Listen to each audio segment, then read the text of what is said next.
మన ఎనర్జీని మనం ఎప్పుడు ప్రొటెక్ట్ చేసుకుంటూనే ఉండాలి. ఎలా కొన్నిసార్లు మనం ఎవ్వరికీ అవైలబుల్‌గా ఉండకుండా అయిపోవాలి. మన ఫోన్‌ని స్విచ్ ఆఫ్ చేసేయొచ్చు, సైలెంట్ మోడ్‌లో పెట్టేయొచ్చు, కంప్లీట్‌గా మనం రెస్ట్ తీసుకోవచ్చు. మనల్ని డౌన్ చేస్తున్న వాళ్ళతో కాంటాక్ట్‌ని బాగా తగ్గించేసుకోవాలి. ఏదైనా ఆర్గ్యుమెంట్స్‌లో మన మాట అక్కడ ఎవ్వరు వినటం లేదు అనిపిస్తే we have to come out from that argument.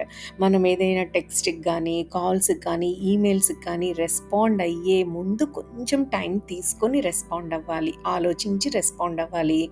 Negative డైరెక్షన్‌లో ఏదైనా కన్వర్జేషన్ వెళ్తుంది అంటే, ఆ కన్వర్జేషన్‌ని అక్కడితో షార్టెన్ చేసి స్టాప్ చేసేయాలి. మనం యెస్ అంటే యెస్ అని, నో అంటే నో అని వేరే వాళ్ళకి చెప్పగలగాలి. మన కోసం మనకు కావాల్సినంత టైంని మనం తీసుకుంటూ ఉండాలి. అన్నీ మనమే చేసేయాలి అన్న ఇది కూడా మనం పెట్టుకోకూడదు.